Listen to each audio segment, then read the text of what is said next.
Thank you. Good good evening, everyone. I'm only going to give you, and I'm throwing you out. Good evening, everyone.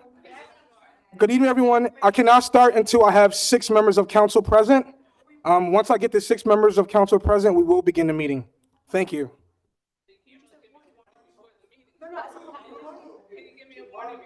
What were you warning about? I didn't hear you.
We're all good, Eric? Okay, I call this meeting to order at 7:02. Please stand for the Pledge of Allegiance. I pledge allegiance to the flag of the United States of America and to the republic for which it for which stands, it stands, one nation, nation, under God, under God. Indivisible, Liberty and justice I will for now all. ask justice for a for all. moment of silence for those that are prisoners of war and missing in action.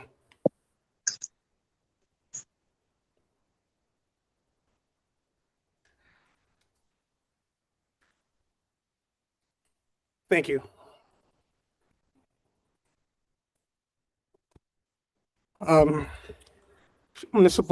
Chief Municipal Clerk Doggett, could I please have a roll call, council members? Secretary Billups, Secretary Billups, are you on Zoom? You can come back to her. Sorry, I'm here. I'm sorry, I'm here. Okay. Vice President Minnick, Here. Councilor Wagner, Here. President Tunis, Here. Councilor Banto, Yeah. Councilor Branis. Oh, I think She's excused. Councilor Andrusko, Here. Councilor Wentz, Here. Councilor Silva, Here, Councilor Blackwell. Present. Councilor McNeely, Here. Honorable Mayor Ed Brown, Here. Chief Administrative Officer Crandall Jones, Yes, I'm here. and we have Solicitor Lauren Gallagher and Youngblood, Chief Municipal Clerk Kate Doggett, and the officers. Thank you. Residents, department heads. Thank you. Thank you, Chief Municipal Clerk Doggett. The next item on the agenda is rules of meeting decorum. Upper Darby residents have the opportunity to speak for 3 minutes. Residents are prohibited from making threats, using profanity, or acting in a manner that would impede or prevent the conduct of the business of the meeting. Any person who attends the meeting and makes remarks, disrupts, or otherwise impedes the orderly conduct of the meeting after receiving a verbal warning may be required to leave the meeting at the discretion of the council president. Public forums should not exceed 30 minutes. If a resident chooses to ask questions, they are voluntarily giving up their time for a response. This means the 3-minute timer will continue to run no matter who is speaking. The timer is clearly displayed on the screen to my left. The first speaker, Terry Bradley.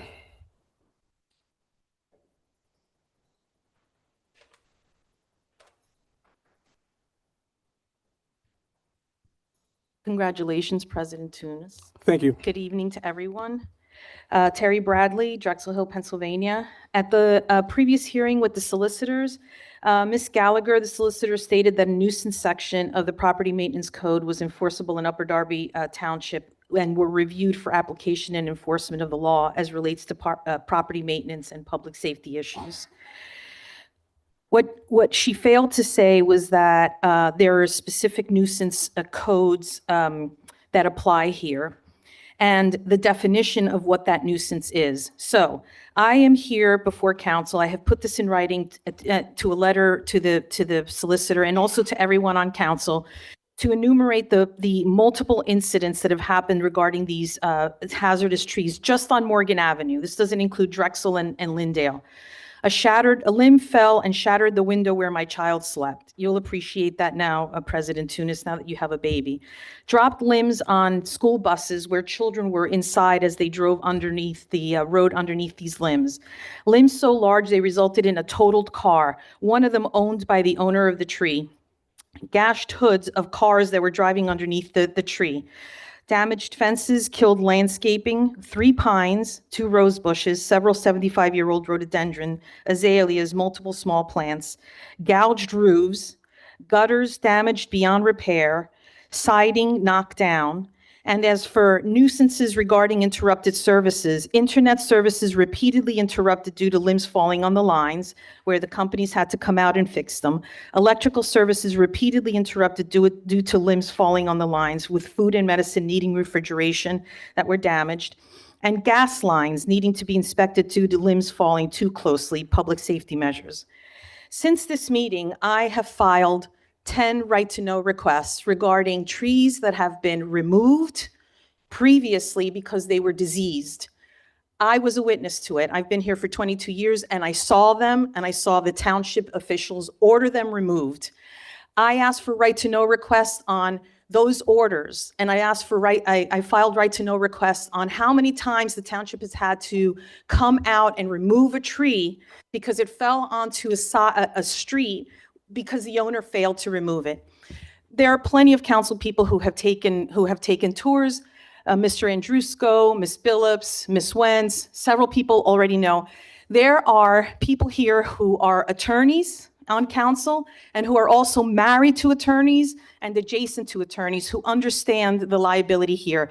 Immunity is not 100%. If you know that limbs are falling on school buses and those kids could get killed because of it, you have a responsibility to our township and the people who live inside of it. I'm asking you to do something about it. Thank you very much. Thank you, Ms. Bradley. The next speaker is Ms. Jean Kasha.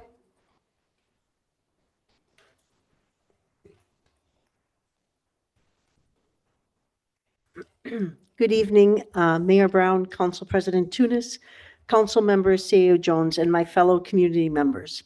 As I've said before, although I work at the Upper Darby Township Library Municipal Branch, I'm speaking as a resident, not on behalf of the library. This past 1.5 months at the library has been hard. 3 of our amazing staff members have left to pursue positions elsewhere. One of our most talented librarians took a position in Haverford where she can work full-time and get paid fairly for her exceptional skill set. Because of our budget, she was not able to get a full-time position in Upper Darby. To see a colleague who truly wants to serve Upper Darby residents have to leave our library because of funding shortfalls in Upper Darby is so disheartening. Our residents deserve the very best. I'm asking you yet again, please look at the budget provided to the library and reevaluate. Provide adequate funds this year to pay staff a living wage so we can continue to serve the community we love, Upper Darby, and not have to look elsewhere for full-time work that pays a decent wage. I'm going to be talking about several different topics, so I'm jumping around a little bit here. As you know, I work with the teens and youth of our community. The Teen Advisory Board will be holding their Fall Fest on Saturday, October 25th from 2 to 4 at the municipal branch. And I gave you all a flyer with Kate. Mayor Brown, thank you for all the times you've stopped by for our programs. Many council members have also attended our programs over the years, and I thank you for that as well. Please feel free to join us for this upcoming event, and please share with your constituents. The teens would love to see you there. Turning left and going on to a completely different topic, the green space across from Drexel Line and near Collinbrook Farm. I would like to say that I'm in favor of preserving that space if at all possible. With such a densely populated area, Upper Darby, any efforts that can be made to preserve any green space is really important for those who will be living here long after we're gone. And then I have another request on the corner of Walnut and Shelburne, right behind A&E Construction. That street is so dark. It is impossible at night to see pedestrians crossing the street. And I would ask that somebody take a look at that and see if a light can be installed. I have put a request in many months ago, but I think it probably got lost in the mix.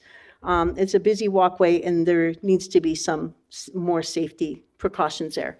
And final point is parking near the mosque on Garrett Road is really horrific. And if somebody could look at that parking situation so that can be safe, I would appreciate that as well. Thank you. Thank you, Ms. Kasha. If you can just send me the receipt number to when you put the request in. The number of what? The receipt number of your request. Okay, I would Yeah. have to go check. All right, Yeah. thank you. Thank you. The next speaker is Connie Khan. Did I pronounce that correctly?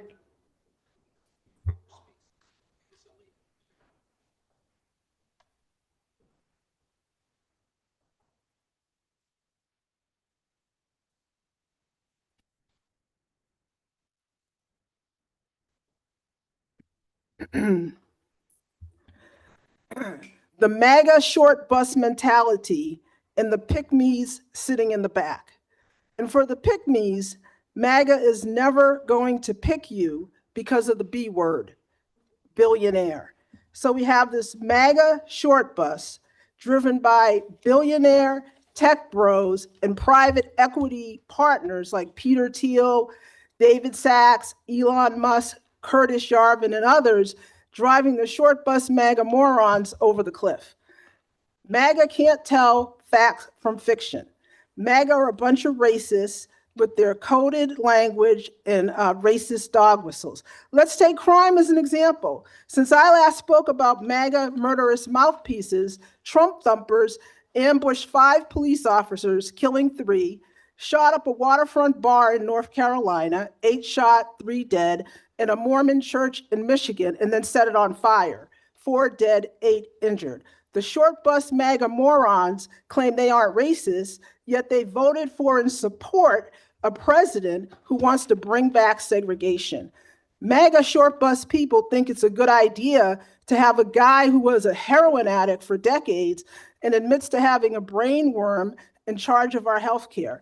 This guy is destroying our healthcare and cutting $800 billion from Medicaid. These policies are killing people. 2006, the MAGA short bus people raised our local service tax from $10 to $52, a 420% increase. In 2010, the MAGAs raised the property tax millage to 21.39. Without MAGA in charge, the millage reduced to 13.07. In 2024, MAGA had a coup budget attempting to raise the millage by 13%. The Democrats smacked it down. MAGA wants to ethnically cleanse Upper Darby like Israel's doing in Gaza, but by raising property taxes so working people retirees, people living paycheck to paycheck lose their homes, then private equity steals them. All MAGA wants is to have moronic culture wars so we don't work together to fight the billionaire takeover of our country, county, and township. MAGA morons can drive off the cliff, but we don't have to go with them. And also, I want everybody to vote to retain the judges. Thank you. Thank you. Our next speaker, Becky Duggan.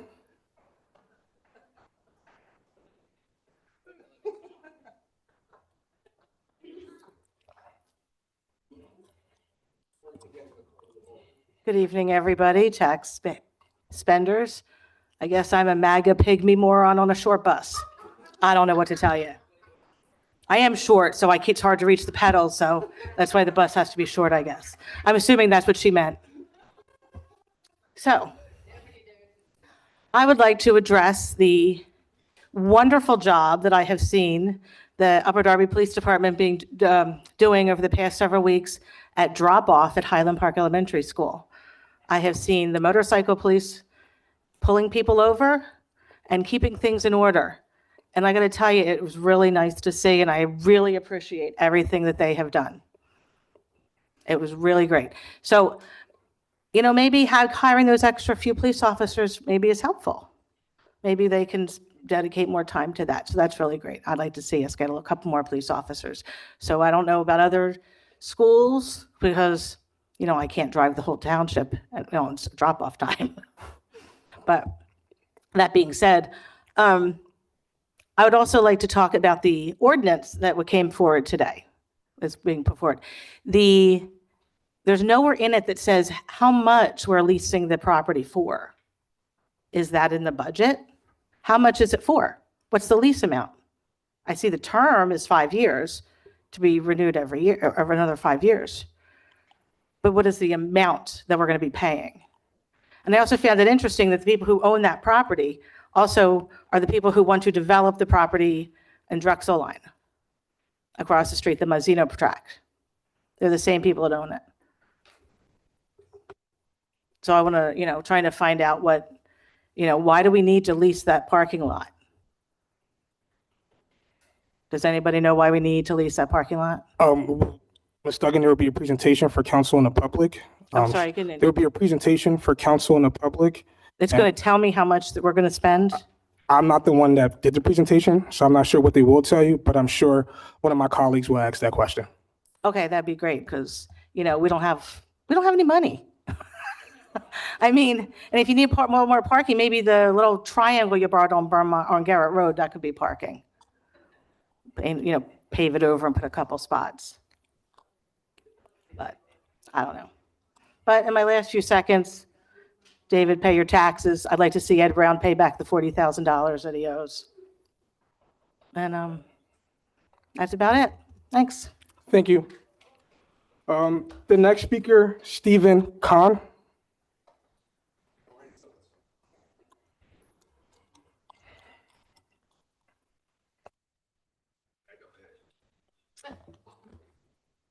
Thank you, President Tunis and Mayor Brown and the council, and also thank my fellow citizens and residents, including those who are watching or will be. And I am very happy to point out that the last meeting of this body 2 weeks ago, public meeting, was seen on replay by over 1,000 people on YouTube within one day, because people are waking up to this MAGA lunacy on this country and in this township. And that's a very important thing. And I would like to suggest to the mayor and the moral majority of the council to learn some lessons from the methodology that's now coming to light of the evil force behind MAGA.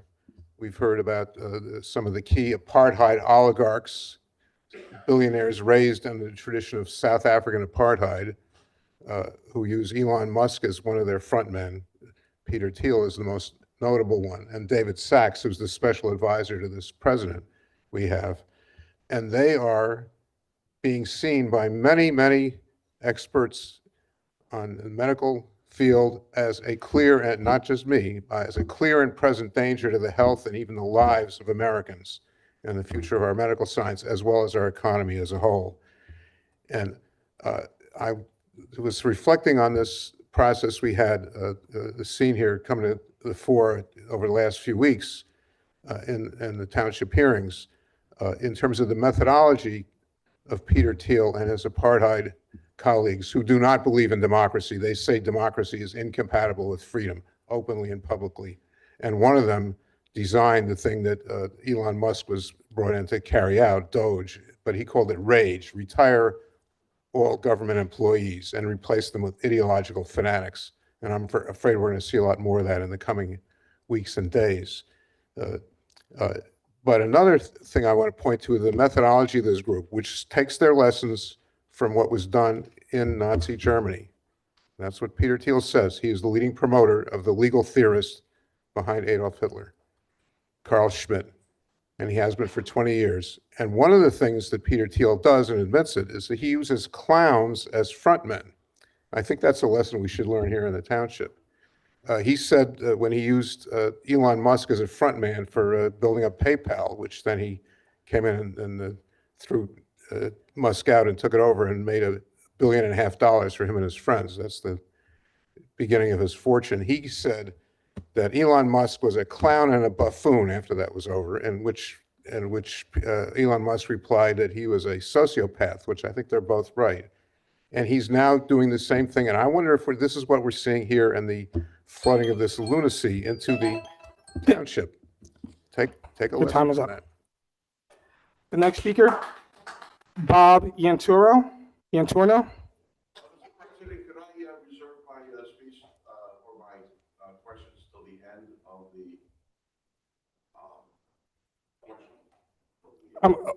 I'm not understanding what you're asking, sir. I want him to ask me the question. Thank you. wait until the end of the speakers to be the last speaker? Next speaker, Olivia Taylor. We can do that. Thank you very much. I'm not. It's fine. I'm not. First and foremost, every meeting they come in here with this MAGA nonsense. We're local. We're local. And everything that's happening in Upper Darby is from these sorry ass Democrats. You understand? Okay? Now you want to talk about somebody losing their home? This clown sitting over here owes $18,000. Ms. Taylor, if you could just address council. Excuse me, stop Just telling me what address to council. do. I'll tell I don't everyone want the to same hear thing. you. Stop That's all I'm telling me asking. what to do. You're going to have your day when I have you in court. Stop it. Whatever. All right? Well, you can Stop continue. it. Stop telling me what to do. You No, I'm understand? just asking you to address Just council. be quiet. Stop talking. It's my time. All right? I'm sick of them. They want to talk about stuff that's federal. Go to our state rep. You want to come in here and waste our time with this. He owes $18,000. A woman lived in our house over 40 years. Lost her house for $3,000. How the hell is that a Megan's fault? How is that Megan's fault? You're sickening, all of you. Everything that's happening in this township is because of them. Let's talk about that. Let's talk about this new EIT that's going to hurt a lot of people. You guys are audacity to come in here with this bullshit. Yeah, I said it. Did you pay your taxes? The taxes is due, David. When is his house going up on the sheriff's sale? That's what I would like to know. And Minnick, I want to thank you because you're on Zoom. I want to thank you for showing everybody how illiterate you really are. Thank you. I thought Tunis was bad, but you got him beat. And as far as you giving this woman a warning before the meeting, Tunis, where do y'all get off? I mean, do y'all get off on that? Giving somebody a warning before the damn meeting even started. Y'all are sickening. You're sickening, and that's what needs to happen. Your sorry behinds need to be in a courtroom so you can stop trying to silence people and you get hit with a big-ass fine. I'm done. I'll see you in court. I'm sick of y'all. Thank you. The next speaker, Lee Jordan.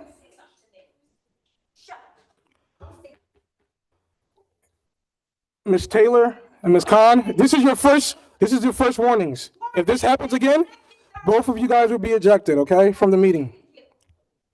Thank you. Ms. Jordan has the floor. Lee Jordan. I'm passing around some pictures. On Saturday, September 20th, a small group of citizens volunteered and showed up to do something our township has been negligent in doing the entire summer. In one morning, they trimmed bushes and trees, raked and weeded the beds, and most importantly, cleaned up the area around the monument to our veterans and Veterans Memorial Circle, also known as Dermont Circle, next to Pilgrim Garden Shopping Center, one of the gateways into Drexel Hill. And you can look at the pictures of before and after. After numerous unanswered calls and emails to the township, one center request line, this group took it upon themselves to get this area cleaned up. The handful of times the township did cut the grass, that's all they did. No raking, no weeding, no trash pickup. Veterans Memorial Circle, oh, I lost my place, actually looked worse than it did before the cut. I'd like to thank Mike Jordan, my husband, my brother, Gene Marinelli, Pat Rugg, Carl Hempel of Delco Mulch, and Dave Connolly of Connolly Landscaping for the help with this project. I also like to ask this evening if the township to allow Pilgrim Gardens Civic Association to take over the maintenance of the circle, because it's obvious the township is struggling to do so. The first step would be to remove the overgrown bushes and replace it with grass for the fall growing season. The Civic Association is actively seeking the donation of proper permanent evergreen trees for the middle of the circle to be used for the holiday season. Maybe the township could find it possible to provide such a tree or can help us out. Please let me know how we can proceed to clean up this important gateway to our township. And then the last thing is an update on Mazzino property, the car wash, the second property. As you may have heard, the car wash zoning hearing was continued to October 28th. Here's a recap of what we think happened. The applicant notified the township around 11 a.m. that they were going to revise their application and reconfigure the car wash to entirely contained on the portion of the property that is zoned commercial. In that case, then they do not need to appear before the zoning board. Therefore, they only go in front of planning. The property zoned R1 and R2. We need to stay diligent on what their plans are to prevent commercial use of the residential parcel. We're guessing that's why the applicant hasn't completely withdrawn and is on the docket for October. If the application is in fact pulled and they have figured out how to put the whole facility on commercially zoned parcel, then it becomes a planning and land development issue. At that point, all the shortcomings of the site are on the table again. Impact on green space, floodplain, wastewater management, noise, wildlife, light pollution, and traffic issues. The Township Planning Commission can recommend against the project, but ultimately it comes down to township that has the final say. So let's stay on top of this to put this proposal to bed for good. Thank you. Thank you, Ms. Jordan. Next speaker, Terry McGrath.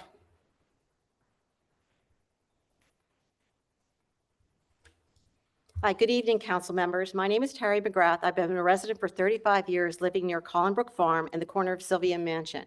I spoke at the last council meeting regarding the recent installation of a no parking anytime sign on Mansion 10 feet from our property line. I'm following up tonight because I've received no response as to why the sign was installed, which is problematic.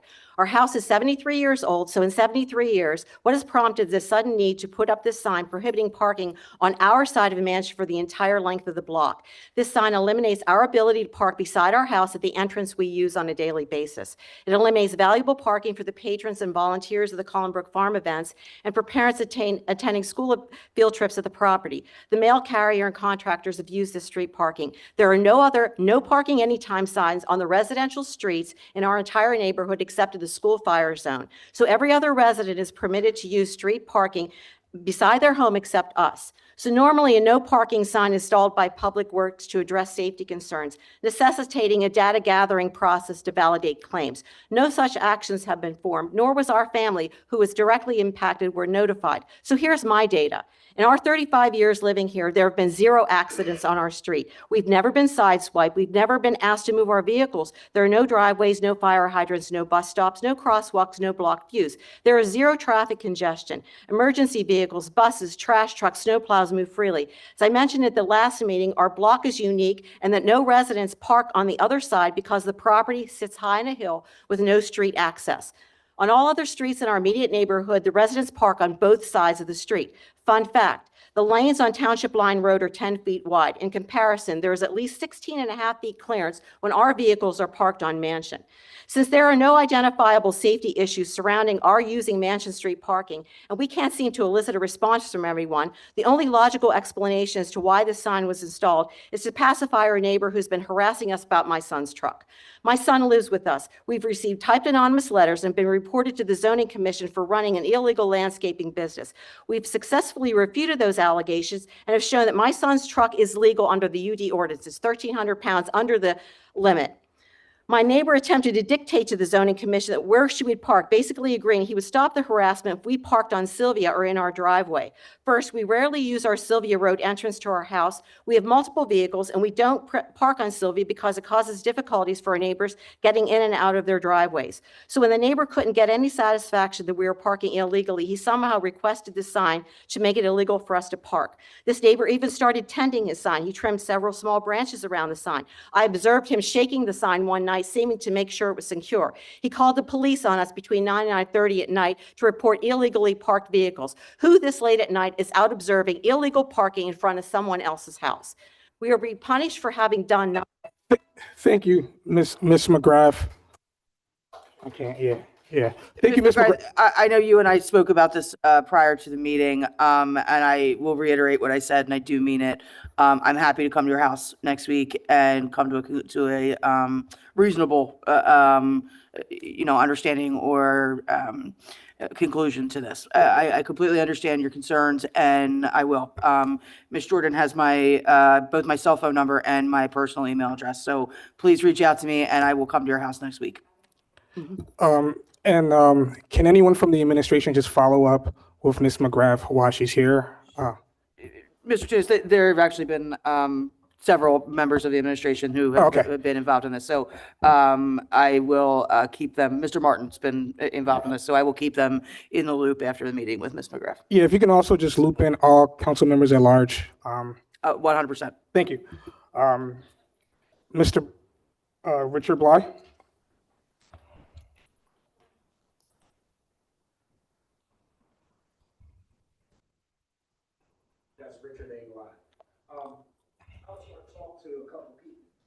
You have to, can you reset his time to 3 minutes, please?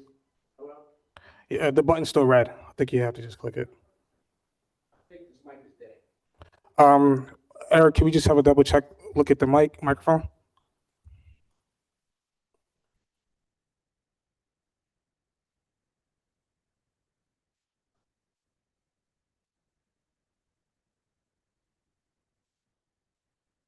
Thank you. Can you just do a little mic check on that real quick? All right, we're good to go. Thank you. I've been in the audio business for a long time, so I know what I'm talking about. Richard A. Bly.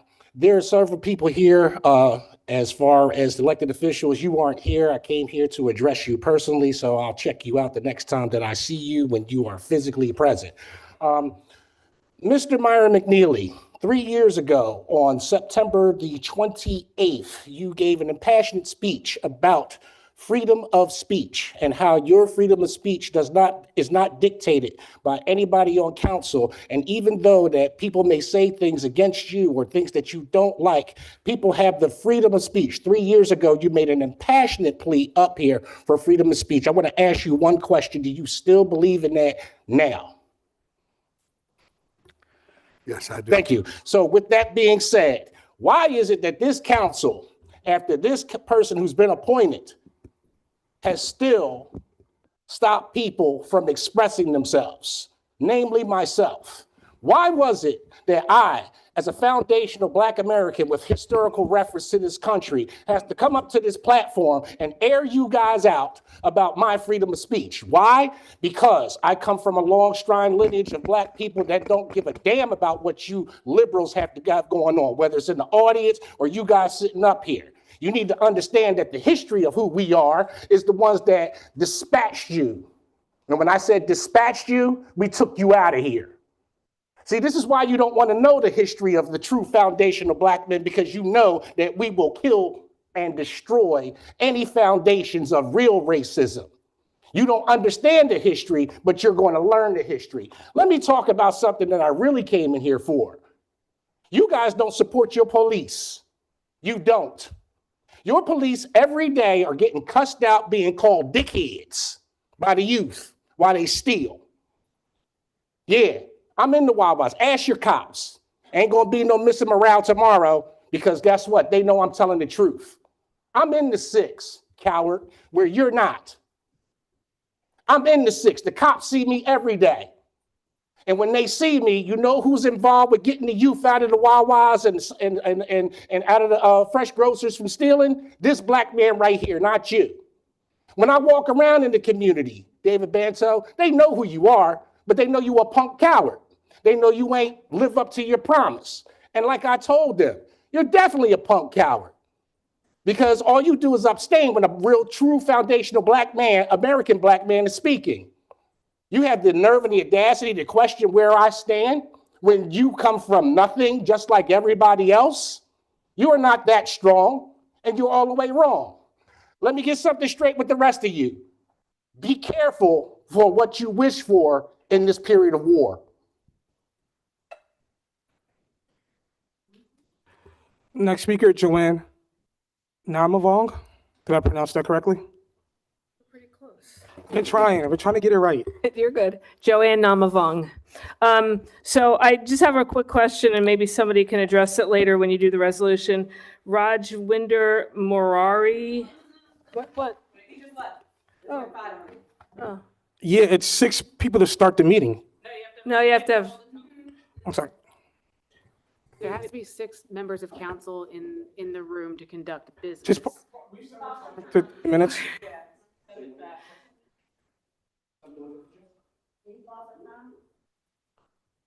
Okay. So they're allowed to go with only 5? Oh. I'll reset your time. That's good, because I really want to address everybody.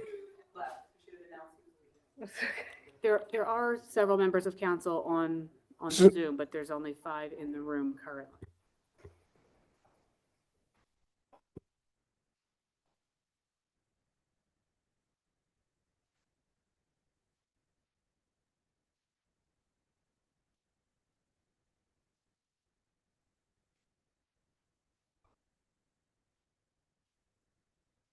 There we go. Okay, we can start. Okay, Ms. Namavong, the floor is yours. Thank you. Hopefully, one of you council members can just address this when you do the resolution. Rajwinder Morari being appointed to the Shade Tree Commission. If you could just tell the residents a little about this person, about their background and how they're associated, if they're associated with this township in any way already. But what I'm really here for is 2 things. The first thing is I sent an email last week to every member of council and Mr. Brown and to Mr. Crandall Jones as follows. Good morning. I am hoping that you as the council and the administration will clear up the confusion about parking enforcement in municipal lot number 1 during the council meetings. As some of you are aware, 12 cars were ticketed during the August 20th meeting. Our car was one of them. Because the ticket was not on the car when we left the meeting, perhaps having blown off in the rain and the wind, we did not know about a ticket until a letter with an additional fee was received September 13th. I've been attending these meetings since January 2022. I and other residents have been told on several occasions by various council members that parking is not enforced during these meetings. For 87 meetings, there was no enforcement. Then on August 20th meeting, the lot is ticketed. Something happened or something changed. But this needs to be addressed in a formal manner. While it was briefly addressed by a couple of residents and by Superintendent Bernhardt and Mayor Brown, there needs to be a decision made and memorialized in writing. I spoke with Lieutenant Garay during the September 13th meeting and asked him not to enforce the lot during the upcoming meeting of October 1st to give council time to address the situation. Please make a decision about this with a resolution that would preferably grant courtesy parking at lot number 1 starting 30 minutes prior to council meetings start time, or to state formally that there is no courtesy parking during council meetings. Either way, I think it is important that the people who would like to attend these meetings and perhaps address the council with concerns can do so more easily. And that was my email, and I did not receive one reply. The last thing I want to just say is I did talk to one council member though about it. Oh, sorry. I don't. Thank you. I'm just curious, when on September 17th meeting, when you passed the earned income tax and Mr. Minnick was presiding over the meeting as vice president, was he ever installed and sworn in as vice president? I don't recall seeing that. I don't believe there's a requirement, Solicitor. Asking if it, There is not a requirement that he be sworn in as vice president. There is a requirement that he be sworn in as a council member, which he was. okay, as long as we're sure about that, because I wouldn't want to have to see that vote invalidated. Thank you. Thank you. The next speaker is Justine Mays.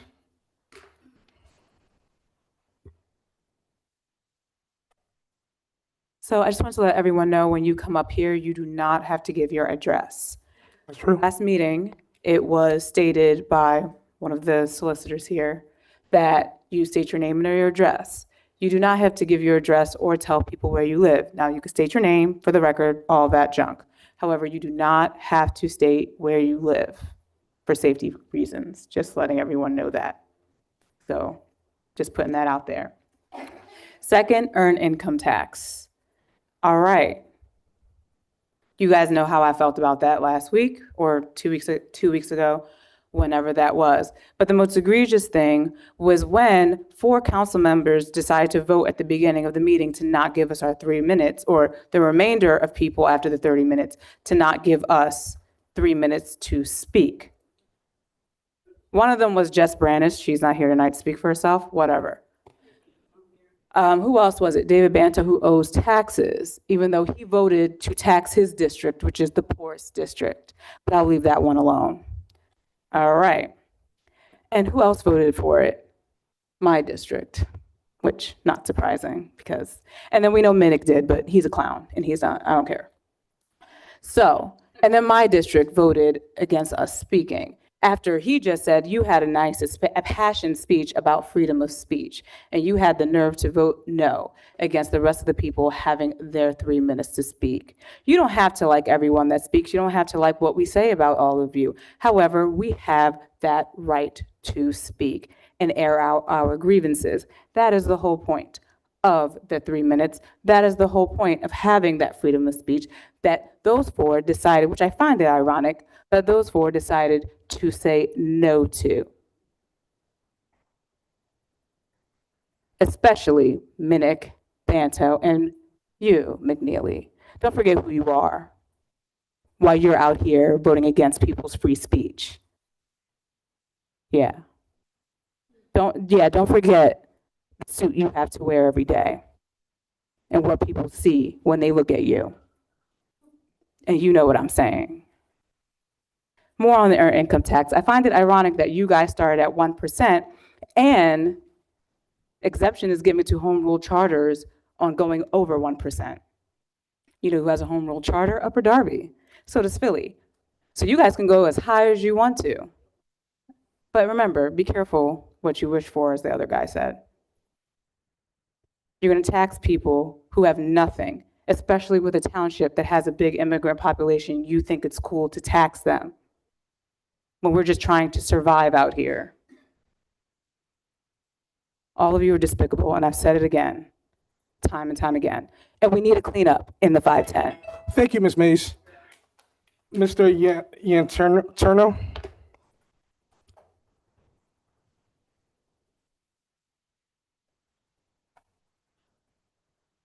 Good evening, folks, and thank you for your consideration. Let me come to the end, close out the public speaking. I had a couple of questions as I walk around the township, walk around the 3rd district and my different precincts. There have been some concerns, and one of them is they were wondering, I don't know, talk to the mayor or somebody on public safety, and this is for myself because I'm a member of the FOP, the negotiations, how they're going right now. Anybody here on that can speak on that? What I can share, Mr. Interno, is the township and the FOP is still going through arbitration, to my knowledge, and that's the latest update I have for you. Okay, so just like, okay. Very good. I'm sure you know how arbitration works. One side, I just wanted to, see our, the township side, and hopefully it will work out. The other thing is there, and it was brought to some people's attention, some of this stuff is starting to get out right now, and especially the month before the election. And one of the big things is they were concerned about, well, these are people who work here for the township, and that are retired, a few of them, and they're wondering if the municipal obligation has been met for the pension plan, the $11 million that's due, $7 million for our officers. CAO, would you like to comment? I believe it may have been met. CAO Jones? Yes, the obligation was met. The 2024 obligation is going to be met by the time it's due in 2025. The council just approved the 2026 MMO, and that obligation will be met in 2026. So there's no issue with the township's obligation for MMO. Okay, so it's gonna happen. Yes. Okay, very good. And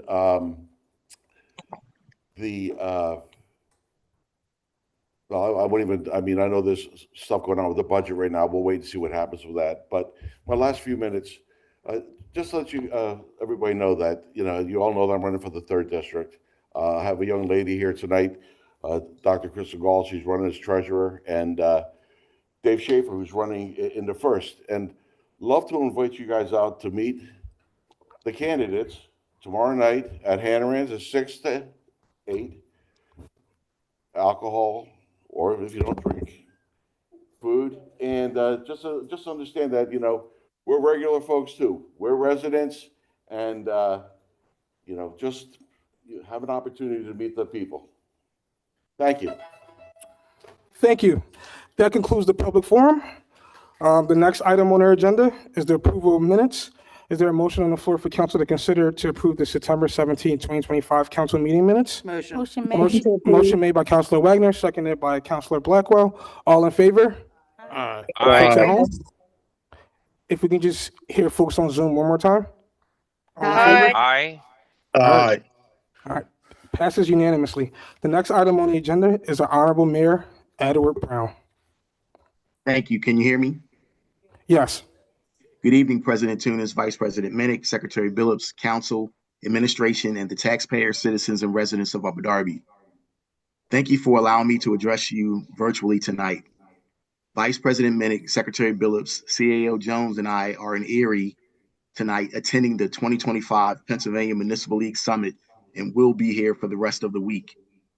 The connections that we are making with our counterparts from all over the state, I believe, will benefit Upper Darby as we move forward.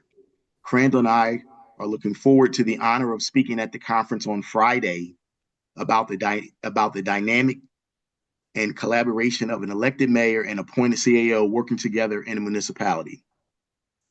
Since our last meeting, I have attended multiple events, starting with the flag raising ceremony celebrating the birthday of the United States Air Force on September 19th. I attended the Amazing International Festival on Saturday, September 20th. This event continues to showcase the very best of Upper Darby and highlights the incredible diversity that exists in our township. On Monday, September 22nd, and on Thursday, September 25th, I, along with council, attended the preliminary budget presentations conducted by the various departments. On Wednesday, September 24th, I attended the Leadership Retreat dinner in Camden, New Jersey, coordinated by CAO Jones. All of the township leaders enjoyed the leadership retreat based on the feedback that I received. Later that evening, I attended the Drexel Park annual community meeting and had an excellent question and answer discussion with the group. I look forward to meeting with them again. President Tunis, Vice President Minnick, Secretary Billups, and Council, that completes my mayor's message for tonight. Thank you, Mayor Brown. The next item on the agenda is resolution number 2925, the Shade Tree Commissioner appointment. And council members, like every resolution since I've been council president, there's a fact sheet that the administration had to submit regarding this appointee, as well as his resume. He has education from Widener University, experience as an electrical engineer. He was recommended to the mayor by the chair of the environmental committee, Mr. Mike Atwell. Following that, the mayor held an interview and recommended him council. Is there a motion on the floor to introduce this resolution to be voted on for the October 15th meeting? So move. Second. I'm sorry. I have a question. All right, motion made by Councilor Billups, seconded by Councilor Andrusco. There's a motion and second on the floor. Questions and concerns from members of council? I have a Councilor question. Wentz? Councilor Thank Wentz, you. yes. I was just curious, has this gentleman done any work with the Shade Tree Commission, the tree tenders, or the Environmental Advisory Committee? His resume was fabulous, but it did not say a single thing about trees or the environment. So there's no way to know what organizations he had worked with in our I township. think this is Mayor Brown, based on my conversation with him and based on my conversation with Mike Atwell, who's on the commission. He has volunteered for several of those entities already. He's passionate about it. He talked extensively about volunteering and serving on those committees, and I think he's volunteered for them before. Is Singh in his name? I'm only asking because there is a Raj Singh that I know has worked with those groups and had applied for the appointment, but I was trying to figure out if that's the same person as who's listed on the resolution itself. Oh, no, clearly stated on his, I'm sorry, Mayor Brown. No, I'm saying I'm not looking at his resume at the moment, so I can't speak to his full name. Go ahead, Hafiz. I'm sorry. Yeah, I mean, based on the resume that was provided to all of council, his name is Rajwinder Morer, and I apologize if I'm mispronouncing that, but that is the name that's on his resume as well as his email. I know that's what I saw. I'm just trying to figure out if that's the same person they know of as Raj Singh. So I guess we'll figure that out before the next meeting. Thank you. The name stated is his legal name. So with that being said, if there's no further comments or questions, Councilor Blackwell? I do. Maybe I overlooked something, but I'm just taking a double look at the resume. On the last page, it goes from January 2008, and then there's a gap between November 13th, 2017. Can somebody enlighten me on that? Something you can work with the administration. The candidate's not here. He's also being appointed to a community-oriented board. So not sure if his employment history is relevant at this time, but I think that's an answer the administration can get you. Keep in mind, we're just introducing this. So we have up until October 15th to clarify that for you. Is that okay, Councilor Blackwell? Okay, if there's no further questions or comments, all in favor to introduce this to be voted on October 15th, say aye. Aye. Those at home? Aye. Members of council at home? Aye. Aye. Okay. It will be voted on in October 15th meeting. The next item on the agenda is the president of council. I want to thank my colleagues and members of the administration and the public that wished me on the birth of my newborn, Hafiz Tunis III. Also want to thank the council member, Vice President Minnick, for overseeing the meeting as I could not be here. I just want to remind council members that we're in budget season. So now's the time to kind of work with the finance committee and the administration to kind of see what best you guys want in regards to input on the budget. The next meeting will be here October 15th here in the council chambers at 7 p.m. The next item on our agenda is our Chief Administrative Officer, Crandall O. Jones. Thank you, Mr. President. The item before you is item ordinance 3192, parking lease agreement with Blue Devil Realty LLC. For this, I'll ask Superintendent Bernhardt to come up and make a presentation to council.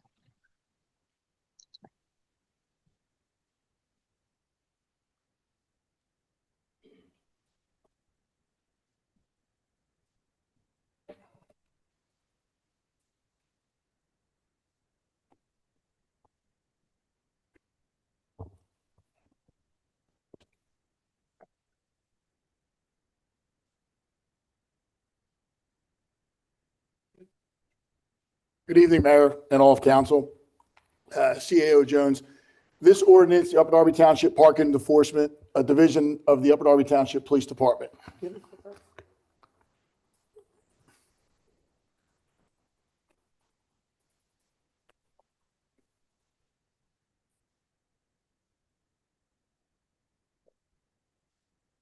This is the introduction of ordinance 3192.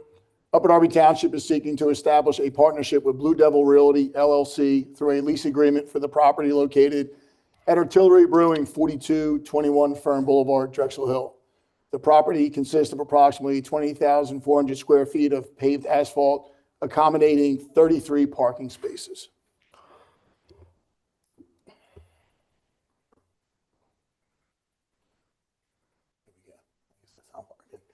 The benefits of public-private partnership. Revenue sharing. Proceeds from mobile pay will be shared equally 50-50 between the Upper Darby Township and Blue Devil Realty LLC. Professional services. Blue Devil Realty gains access to professional parking management and enforcement. Why public-private partnerships benefit the township. Expand parking availability without new construction or land cost. Generate new revenue streams from otherwise uninforced spaces. Share costs and responsibilities with private partners. Provide consistent professional enforcement and management. Strengthen collaboration with local businesses and community. Scalability for future projects. Successful partnerships create a model that can be expanded to other properties, multiplying benefits across the township. The ease of collaboration, making it work. Upper Darby Township will install mobile pay parking signage at the lot. Signs connect directly with the township's enforcement software, ensuring seamless integration. Streamlined system, make payments, revenue sharing, and enforcement simple and efficient for both parties.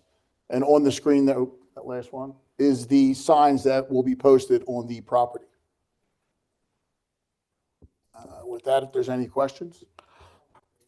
Okay, thank you, Superintendent Bernhardt. Is there a motion on the floor to introduce ordinance number 3192 to be voted on? Motion made by Councilor Wagner, seconded by Councilor McNeely. There's a motion second on the floor. Any questions from members of council? Councilor Wagner. Superintendent, thank you for the presentation. Councilor Wagner, if you could just please put your microphone on. Sorry, no, it wasn't on. Again, thanks for making that brief. That is my district. I'm very familiar with the area. Frankly, I think it's a good idea. As I'm sure you know, it's parking is a major issue there, especially at certain times of the day. My question is, it's really just more of a clarification question. There's signs there already that I think have actually already been put up by Blue Realty, right? Yes. Blue Devil Realty. Blue Devil Realty. So they already have like their private signs up there. So is what you're saying is that they're going to be replaced by township signs? Correct. That sign right there that's on the screen, the pay here, text Artillery. It just looks similar to the ones they have up there. So you'll replace that. And then what is the idea that once if somebody can use that QR code, and then after that, the township will pay Blue Realty because you're entering in this together? Is that what it is? There'll be a split 50-50 from the revenue that's generated from the lot. So it'll just automatically happen? Yes. Okay. That's it. Thank you. Any I have a question. members of council on Zoom? Councilor Wentz? Yes, thank you. I've tried to park in this lot. There are no kiosks in the lot. A resident has already asked me if quarters would be accepted. If there's just signs with a QR code, for those who don't necessarily have phones, smartphones, or want to use their credit card, is it possible to get a kiosk put in so that people could use quarters or cash to pay for parking in that lot?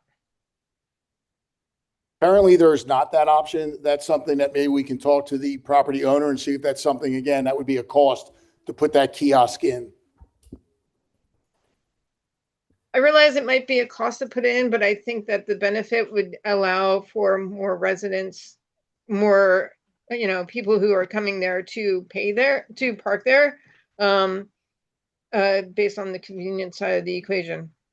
Because quite frankly, people will choose to park in the neighborhood and not pay anything over parking in there if it's not convenient for them. So. just as an observation. Thank you. Does that Oh. conclude? Actually, I had one more question. So who owns that property right now? The Blue Devil Realty LLC, the owner of the property. Okay, because the signs that were there before had Upper Darby Township logo on it. So I think we kind of thought it was already owned by Upper Darby, that it was an Upper Darby lot and not their lot. It's not an Upper Darby Township lot. Okay. Okay, then I guess there was just confusion before. Okay, because the signs were misleading. It had the Upper Darby emblem on it. So unless these signs already went up a month ago. I'm not aware of any signs from Upper Darby Township. And like I said, Upper Darby Township does not and has not owned that lot. Okay.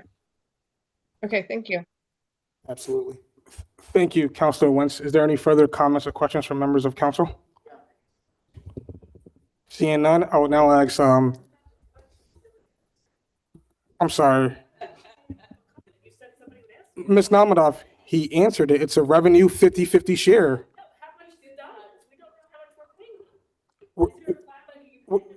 Ms. Namadov, you're out of turn. You're out of turn. You're out of turn. Yeah, Mr. President. 1 second. I have the floor, okay? In his presentation, right, and my interpretation, right, was that this was a revenue share.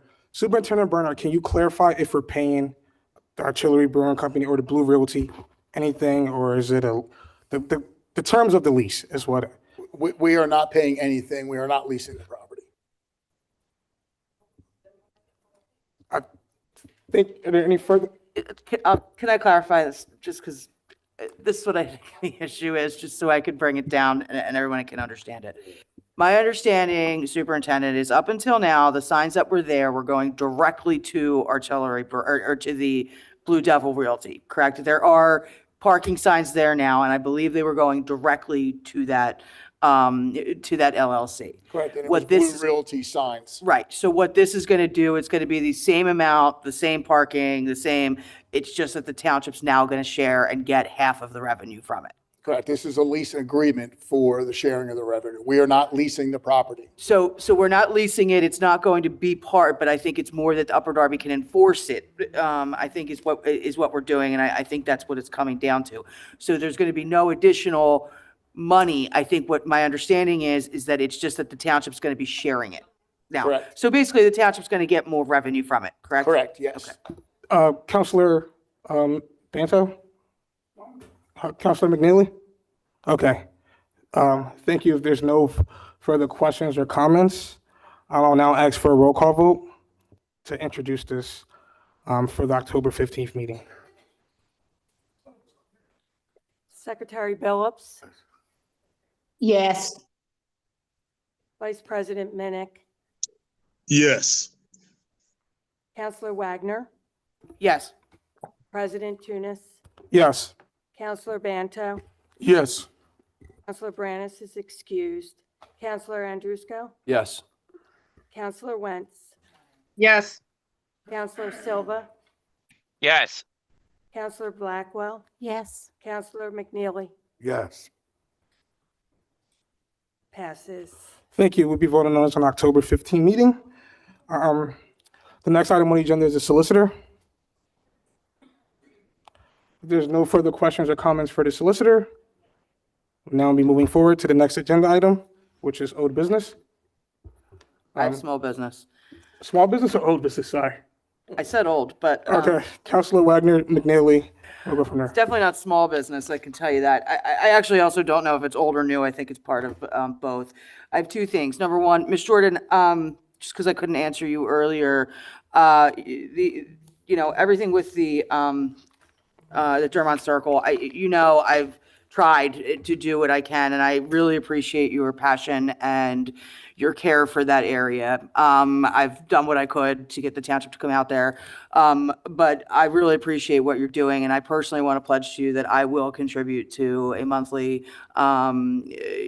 donation to help you and those that are doing that. I certainly don't know how to landscape, so I can't do it that way. But I would certainly contribute money to the veterans, circle there. I think it's great that you guys are doing that, so thank you. So please just reach out to me when you're ready to do that. Okay. Number two, we received an email tonight, and by we, I mean council, Mr. Jones and the mayor. We received it prior to tonight's meeting from the president of the FOP, Christopher Eiserman. The email is very, very alarming. I am appalled at it. And it's a long letter that Mr. Eiserman, President Eiserman, has sent out. So I'm not going to go into the whole thing. But what it says to me, or what I'm summarizing from it, and those who have read it, please let me know if you feel the same, is that the township is basically withdrawing from a trust that controls the township healthcare. And this is going to directly affect, especially the police officers, and from reading the email, also the firemen, and frankly, all township workers.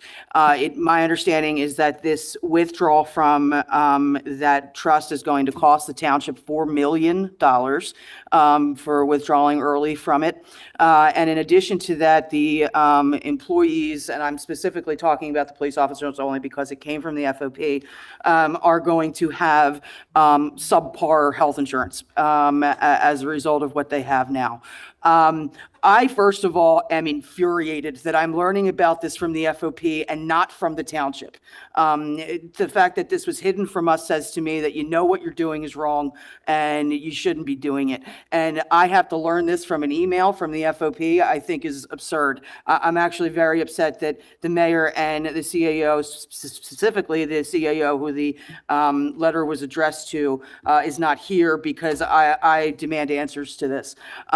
These men and women put their lives on the line every day for us, and you're now going to penalize them, make their jobs even harder for them and their families, and you're just doing it without asking anybody about it, and just because you want to save a buck.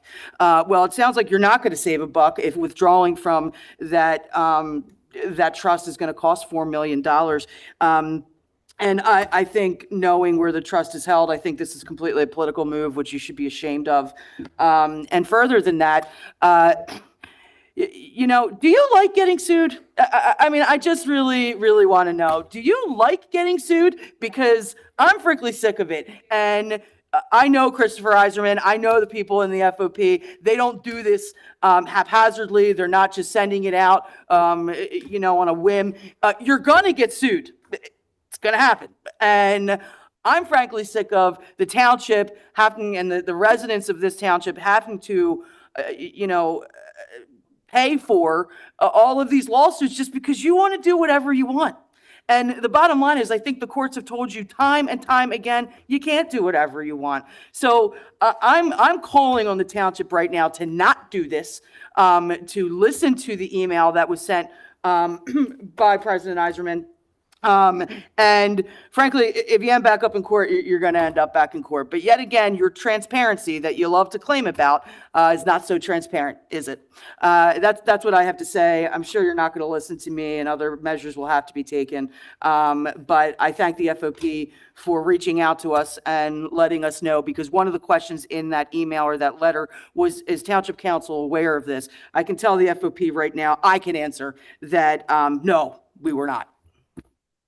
Thank you, Councilor Wagner. Chief Municipal Clerk Doggett, can you just allow 5 minutes to CAO Jones to respond to that? CAO Jones, do you have a response? Sure. Thank you. Thank you, Mr. President.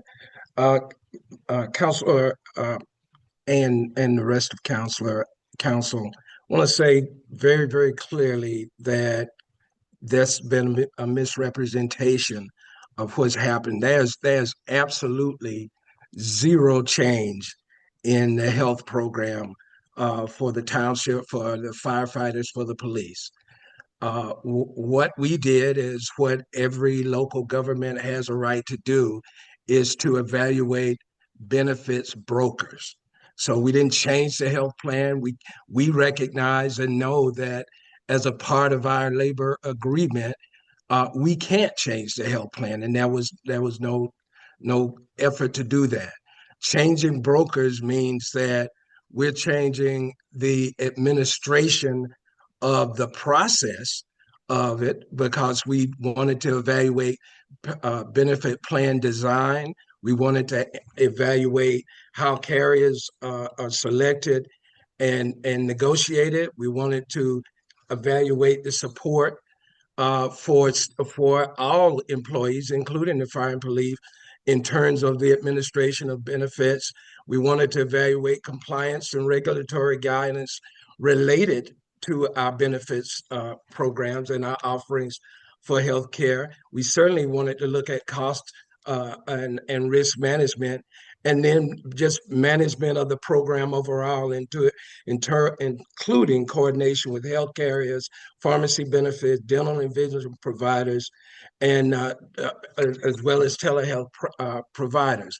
We had a team of folks who were involved in evaluating this. It's not a thing that it is purely within the rights of administration to do that. It's not a change in providers. And when we did look at evaluating our brokerage, we put that team together. We evaluated it on a matrix, and it was determined that a change was needed. But part of the RFQ process was that nothing in the current healthcare plans, multiple current healthcare plans that we offer, could or would change, and they will not change.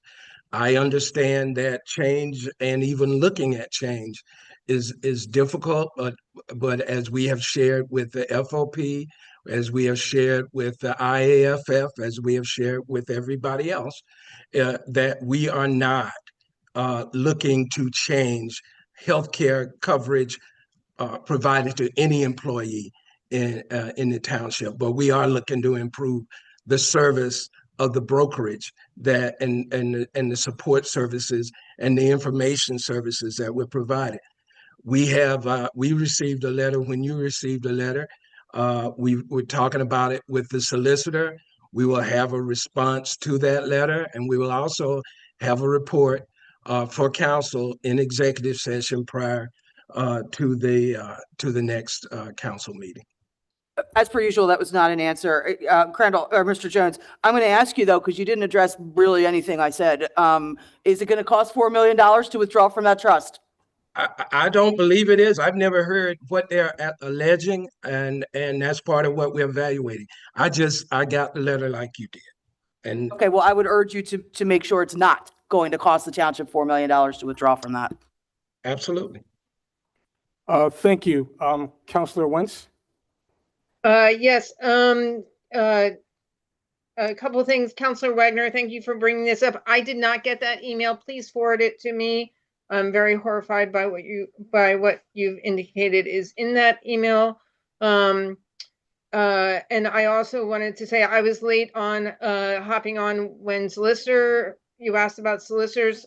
The question I have for solicitors is, did they get a chance to create that list of any lawsuits against the township or that the township's involved in that I asked for a couple of months ago? Yes, you did. Excuse me. You did ask for that list, and we've met with several of the township's insurance council. There are a number of insurance councils that we are. My mic is on.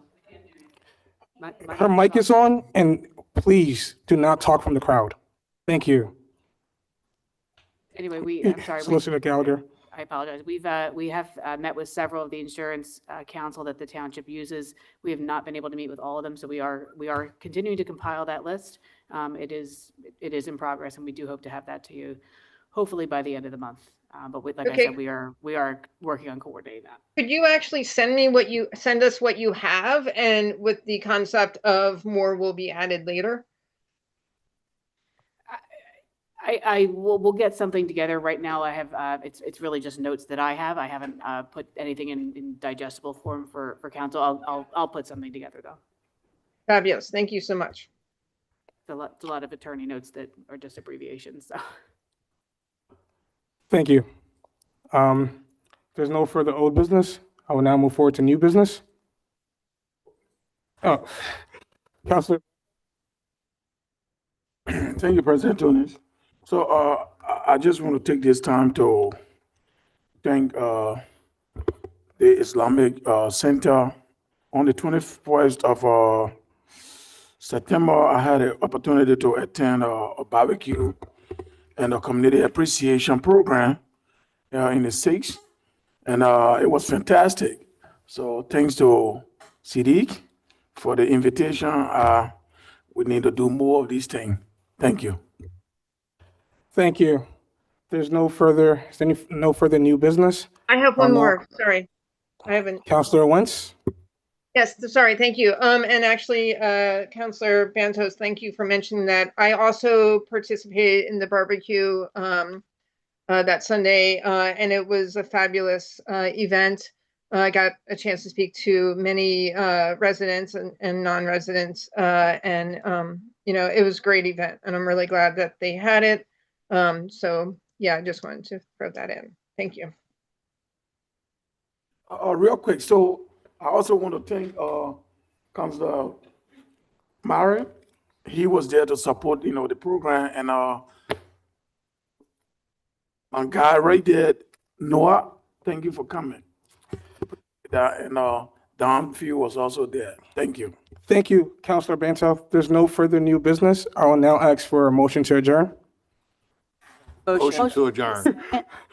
There's a second for all in favor. Aye. It might be a record. I don't know.